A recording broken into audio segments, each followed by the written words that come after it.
I'm Emmanuel, this is Shirley, and we're back with you guys on Month of Missions Roundtable. This week, we have with us Pastor Brian from First Baptist Church of Merritt Island, and we're going to talk to you guys about local missions. And what we mean by local missions is you guys going out into your communities and sharing the gospel of Jesus Christ and making disciples. And so with that, we'll just have our first questions. And Shirley, you want to take it from here? Sure. Thanks, Pastor Brian, You're welcome. for being here. We want to ask you, why should we care about local missions in our community? Why is that so important? Well, ultimately it's because it's the call of Christ to care about your local community, and it begins with a family, actually. So kind of living out the gospel mission of a family focus, and then in the context of our community, using our families as a vehicle to actually spread the gospel to our neighbors, to care about our community in general. And I think the Lord is pretty specific where He says, as you care for this city, you're going to be blessed as the city is blessed. And I'm calling you to be a blessing to your city. So it's kind of a twofold purpose. We want to share the gospel with those around us because Jesus says, that's what I'm telling you to do. It's pretty cut and dry. But then also we want to be a blessing to our community, to be out in our community, to meet some practical needs so that we can have spiritual conversations.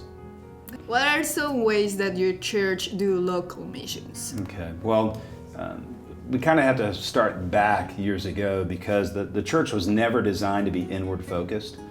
We were always designed to be a local gathering where the church comes together to meet and then to scatter to be the church in the community. And years ago, I think the American church kind of got away from that. We got a little more inward focus where we then started thinking about the actual gathering itself as the church, and then maybe the campus as the church, or the building as the church, or a program as the church, maybe musical preference as the church. So we've been part of that in our history along with other churches, and we've had to kind of repent of that and realize that the only rationale for gathering on a Sunday morning is to make much about God, to be equipped to then go out into the community and make disciples. So we've really been kind of re-educating ourselves as the Holy Spirit leads us and looking back at Scripture to understand we need to be outside of the walls. We never stop being the church. So we're kind of teaching each other, I am the church, Emmanuel's the church, you're the church.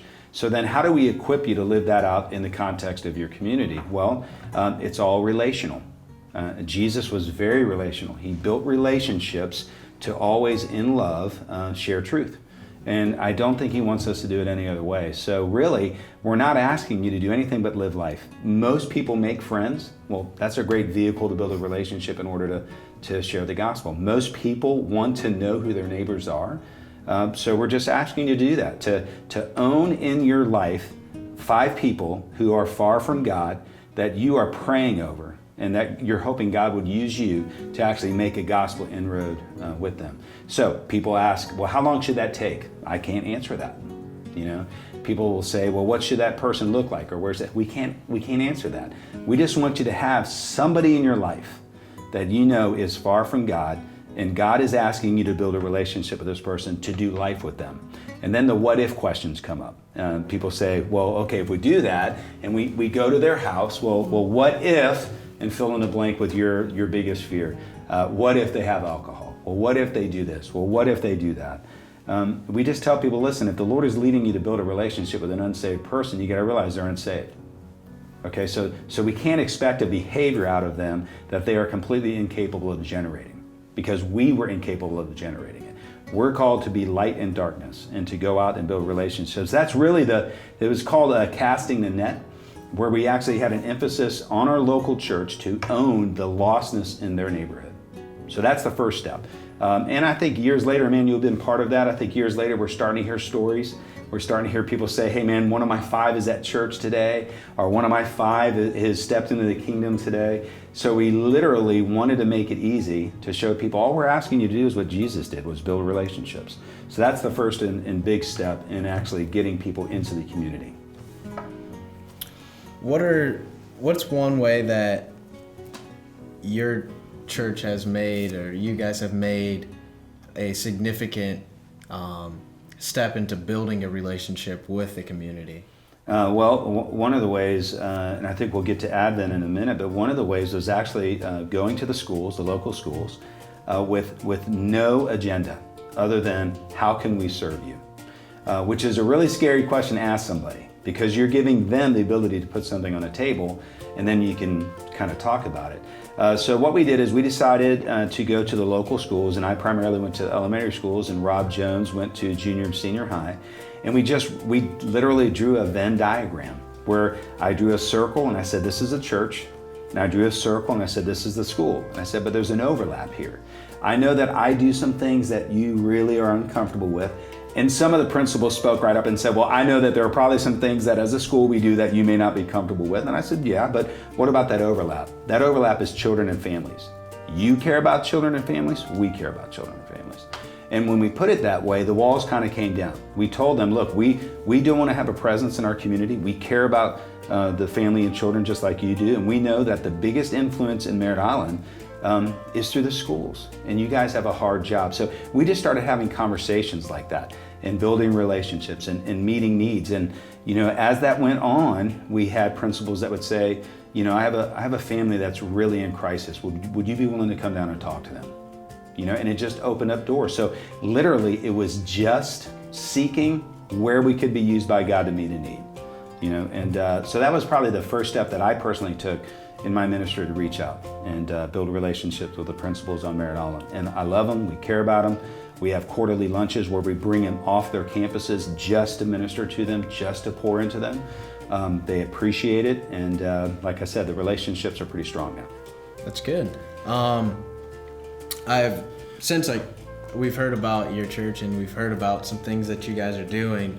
One thing we heard reports about was your Advent season and how you guys did 4 different things. Can you divulge a little bit more into those 4 different things that you guys did? Sure, and I will readily admit I had never celebrated Advent until last year. I thought it was a strictly Catholic thing. I never really knew what it was. So it was the first time that I went through it, and it was really interesting for me and my family to walk through that. But our senior pastor, Titus Green, said, listen, about the October time frame, I've been praying over this and I want to celebrate Advent. The coming of Jesus. God knew we had no hope, so he sent Jesus. God knew we needed love, so he sent Jesus. God knew we had no joy, so he sent Jesus. God knew we had no peace, so he sent Jesus. And I want us to celebrate Advent, but not internally. I want us to celebrate it in a way that we touch the community with all 4 of those. We bring hope to the community, joy, love, and peace. And so I, along with Rob Jones, were given the week of joy. And Titus said, listen, you got a relationship with one of the schools. Why don't you see if we can do something to bring joy to the kids at Mila Elementary School?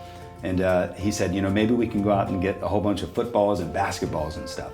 But you guys pray over it, and we will honor what the Lord lays on your heart. So Rob and I went away, and we prayed with another gentleman named Jordan. And as we were praying, we started to get a little frustrated because we just did not think that the balls and the footballs and the baseball, that just wasn't what we wanted, but we didn't know what to do. So we kept praying, and we got more frustrated until in that season of prayer, I said, you know what, guys, I don't know, but I just sense that there might be either a student or a teacher at Mila that has no joy because of a medical condition. Maybe we can bring joy to that person's life. So we prayed about it, and we said, okay, why don't you fire off an email to the principal, which I did. And I said, listen, we're celebrating Advent, and this is where it really starts getting cool. I got to tell her we're celebrating Advent because God knew we had no hope, joy, love, or peace, so he sent us Jesus.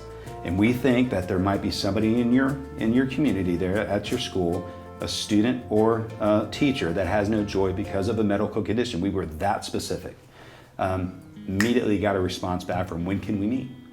So I said, Rob and I can come over tomorrow. So we go to Mila, we walk into the principal's office, and there's several other people there. And she said, tell them the same thing you told me in the email. So I got to repeat again, we're celebrating Advent because God knew we had no hope, love, joy, or peace at all. We needed Jesus. And I got to expound a little more about about what that means for the gospel in this principal's office. And then I told them about, asked them, do you have a student or teacher that has no joy because of a medical condition? And by this time, they're crying. And Rob and I are like, what's going on? And the principal said, who told you about Blake? And we have no idea. We don't know. And she said, somebody had to tell you about Blake. And Rob said, Principal Dufresne, I have to tell you, we've been very upfront with how we came to this position of meeting with you in your office, and you're asking us who told you about Blake. Nobody told us a specific name, but God led us here to ask you about this student or teacher. And she said, well, Blake is a young man, third grade student, who was born with a kidney ailment, a kidney disease that required a kidney transplant, which he received, but his body rejected it. So he's in need of another kidney transplant. He wasn't doing well at all. And she said, I'll tell you how funny your God is. You said a student or teacher. It's actually both, because Blake's mom is a teacher at Merritt Island High School. So then we were just like, that's incredible, So she said, if you could do something to help this family out, I'm all behind it. Okay, so we said, yeah, and we left, we got in the car, and we'll never forget, we're at a stoplight getting ready to go back on the campus, and I said, Rob, are you gonna tell Titus or am I that it's not buying footballs and bouncy balls anymore? It's gonna be something bigger. And it morphed into Blake's Block Party, which we wanted to do an event so that the community could come together to support a family in need. We didn't do this on purpose, but somebody told us, hey, all your advertising, it doesn't say First Baptist Church on it. We didn't do that on purpose. We didn't advertise us. It wasn't about us. It was about this young man and his ailment and his need, and his mom being a single mom, having to give him dialysis every single night. So we put on an event at Merritt Island High School, and it's interesting. One of the first kind of tipping points in this whole thing where a gospel conversation really took place was Rob Jones was meeting with the principal at Merritt Island High School, and she said, well, it's nice for you to do something for this, or do this for somebody that's in your fellowship. And Rob said, Principal, he's not in our fellowship, we don't even know him. And she said, then why are you doing this? And that gave Rob just a platform. He didn't do anything but just share the love of Jesus. This is why we're doing it.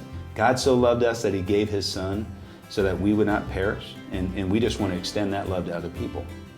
And that was the beginning of many conversations that started with, why are you guys doing this? And we've heard those conversations even today. We have a lot of different stories that we can tell about how God just opened up doors. Here's one. We have an intern at our church who he's a radical Jesus hippie freak, man. I mean, he was born decades too late, but he invites people, he and his wife invite people in our house all the time, and there was a couple, and he invited them into their house to get their feet back underneath them and help them out. They were Christians, and the time came for them to move out. They found another house, and all of a sudden, our intern gets a call, and he said, hey, what's that kid's name that you guys are supporting? He said, Blake. And he goes, dude, he's our next door neighbor. Okay. Now, this guy's wife is a nurse. So at that time, we thought that Blake's mom would still need help with dialysis. If she did, she's got a nurse that lives right next to her now that's more than willing to help out. That was a God moment. You know what I mean? So anyway, there are many stories that really have come out of us just wanting to love on a family. And like I said, they all start with, why did you do that? And we did it because God loved us, and we just want to love other people. Man, that's awesome. That's really awesome. Man, that's an incredible story.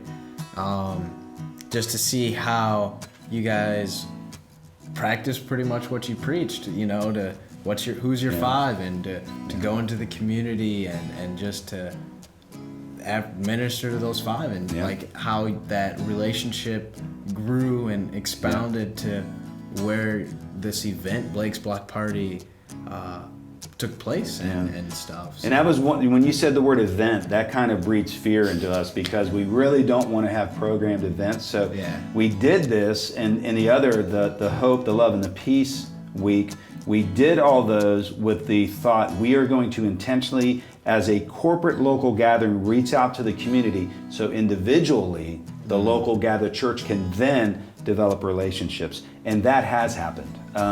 We have a friend or a lady that attends our church. She actually lives in another community. She lives in Port St. John, which is not our shared community at all. She was in a library after Blake's Block Party. One of her five is the librarian, okay? And she could tell this librarian was not having a good day, very recalcitrant to any kind of gospel conversation, but she could tell that she's just having a bad day. And she said, hey, can I just pray for you? What's going on? And so she started sharing back and forth, and somehow Blake's block party came up. Long story short, this lady's mom is best friends with Blake's mom. So it started a conversation, and she said, I got to have a gospel conversation with her that I've been wanting to have for a year. And because of Blake's block party, I was able to actually have that conversation. So that's the premise for anything we do. And you and I have had discussions before that, programs for program's sake, events for events' sake are not gospel driven. If we do something large, we do it for the sole purpose of equipping the saints to have an open door to have the ministry out into the community. And that was the premise for doing Blake's block party. Also, we did want to meet a practical need, which we did. I mean, Blake's mom came in and visited, and we were able to tell her how much money was raised. It was well over $25,000 that was raised, and she broke down. She said, you have no idea. I have no out-of-pocket bills for this transplant. Here's another thing. Speaking of transplant, Titus shared this a while ago. I never do the welcome at our church because they don't want to give me an open mic, okay? But I don't do. It's not part of the kind of the flow that they asked me to be part of. So months ago, Richard, our worship pastor, who kind of scheduled who's going to do what, he asked me, hey, listen, on this day, I would really like you to do the welcome. I said, sure, I'll do it. Well, it just happened to coincide with, as we were praying for weeks leading up to Blake's block party for Blake, the night before, Saturday night, I get a text from Blake's mom saying, we just got the call, he's getting a kidney. So the next day, when I stepped up on the stage to do the welcome, was the middle of the surgery. And I got to tell the church that Blake is in surgery right now to receive a kidney. And you're part of our church. I don't do the morning announcements. And as God would have it, he wove that together. There are stories like that all over this thing. And all we wanted to do was say, God, this is in your control. What is it that you want us to do? How do you want us to reach the community with joy? How do you want us to reach the community with love, with hope and peace? And what we hope we've done is set up our local gathered church to run with it. Man, that is, I just want to clap. With the microphones and all that That stuff. would be a little weird. It'd be, Daniel, yeah, so. But it's, real quick, just give us like one piece of advice that you would tell those who are watching. What is something that they can do and building their five and stuff like that, yeah. and to summate what we've been talking about. Well, I think we've lived under the wrong paradigm that our thought process has always been, man, if the lost would just come to our church. If the lost would just walk through our door, we would love them well and we'd share the gospel with them and they would be saved. And I'm not saying that doesn't happen. I'm sure churches routinely have people that are drawn by the Lord to come and they were never invited by a human, but that's rare. And that's not the paradigm that we're told in the church, right? Or in Scripture. The church is called to go. So that's part of going is living. Go live your life. And where you're living, ask God, are you working here? Are you here working in this person's life and you want me to come alongside them and build a relationship with them? And really it comes down to just making friends. And yes, we should have friends that are unsaved. Pure and simple. I should have people in my life that do not know Jesus. Because Jesus had people in his life that did not know him. Okay, so the only way that I'm going to be a light in my community is to go out into my community. You know what I mean? And that's the advice. Just go build relationships. Start with your community. Start with your neighbors. Years ago, we told everybody, just start having meals. Everybody likes to eat. Just start having meals and get to know each other. And probably the best piece of advice that I could give somebody is, first of all, pray heavily. Relax and understand that there has to be some sort of conversation at one point where you say, hey, listen, I just need you to know, I don't want you to be anybody but you, because I'm not going to be anybody but me. So you be you, I'm going to be me, and let's live life together. And then let God control the conversation. When he says press in, press in. I just don't think that that's a bad way to go about life. Yeah, I'd agree. Well, guys, thank you for watching. Thank you, Pastor Brian, for coming and sharing with us. And right now, guys, we would love for you to comment below and just share ways that you guys have been sharing Christ with your city and with your neighbors and your friends and your family. And stay tuned for next week when we go to global missions. And we got some good stuff in store for you next week. Thank you.